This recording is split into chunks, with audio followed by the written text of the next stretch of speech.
Hi, everyone. Thank you for joining us here for KREM 2 News First at 4. I'm Whitney Ward. It is construction season, and we want to give you now a live look at Hatch Road, the bridge deck there on the backside of Spokane South Hill, because beginning today, the bridge will be closed for at least 4 months. This is just off of Highway 195. Crews replacing that entire bridge deck to reinforce it for heavy truck traffic. And we have team coverage on a couple of big construction projects on some of our major roadways. We're just a few moments away now from rush hour in Spokane. Right now, we want to send things over to Ian Smay live near that Hatch Road bridge, which officially again has closed today and will not be reopening for pretty much most of the spring and summer season. So, Ian, what kind of impacts have you seen already out there?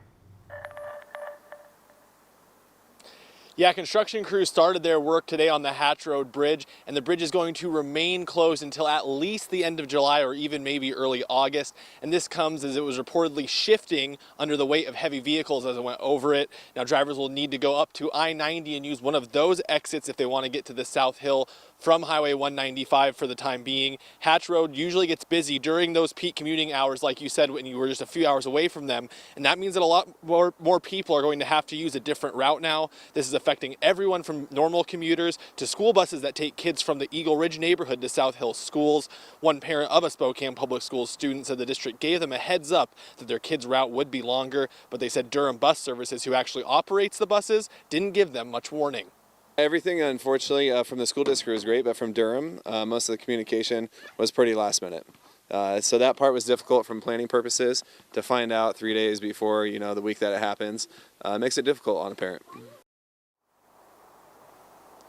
SPS told us yesterday that 18 different routes that transport about 750 students are being changed due to the closure. Some parents told us their kids are now being picked up as much as 45 minutes earlier.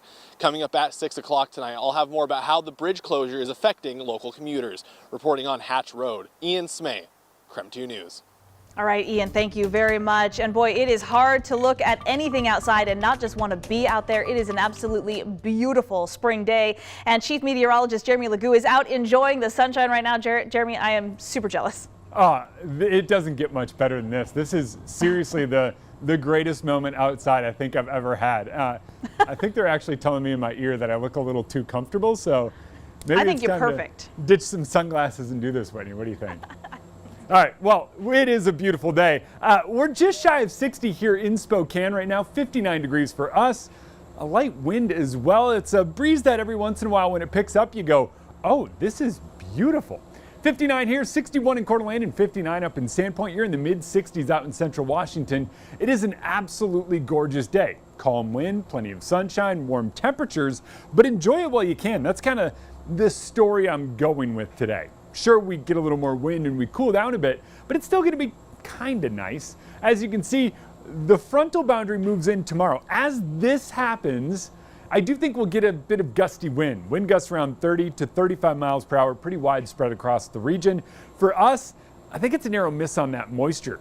This is the forecast model that kept us in the rain all day yesterday, and as we saw, that didn't really pan out. And right now, it's saying very isolated or scattered showers tomorrow afternoon. So for me, I think we're going to miss out, but do expect a few more clouds to move throughout the day. You're just not going to quite get the fair weather cumulus and blue skies that we've got right now. Eventually that moves out and we wind up seeing a little more sun through the rest of the week, but just keep in mind Wednesday's kind of the gloomy day. We'll see wind gusts pick up early tomorrow morning and stay strong throughout the day.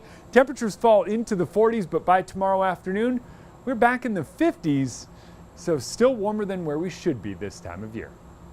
Absolutely take it, Jeremy. Thank you very much. Put those sunglasses back on and enjoy it. All right, the WSU Cougs are playing in basketball's most famous arena in one of the world's most famous basketball cities. Yeah, the Cougs playing in the semifinals tonight of the NIT against Texas A&M at Madison Square Garden. The team has made sure to take in NYC, including going to a Brooklyn Nets game. But head coach Kyle Smith says right now they're staying focused. They've stayed in the zone, though, as far as I think this whole tournament, a lot of it's attributed to Mike. I just think his leadership, I think his calm demeanor, we really want to play well. He's playing for trying to win a championship. We all are, but it's like him being his last go round, kind of keeping everyone together. So Texas A&M head coach Buzz Williams says he's frustrated that his team wasn't included in the big dance. He came out after their first NIT win and just torched the NCAA tournament committee for the way that all went down. And that means this team will be playing to prove their coach right. Smith said no matter what happens though tonight, the postseason journey has been a success and hopes it leads to an even better season next year. So go Cougs. Well, coming up today, a new program dedicated to preventing fentanyl use here in Spokane has launched. After the break, we'll let you know all about Operation Engage. I still cannot get my head around it. You know, this has become enormous. As our state officially has a new state sport. Coming up in the second half hour tonight, how one Washington kid's boredom truly did inspire a whole movement.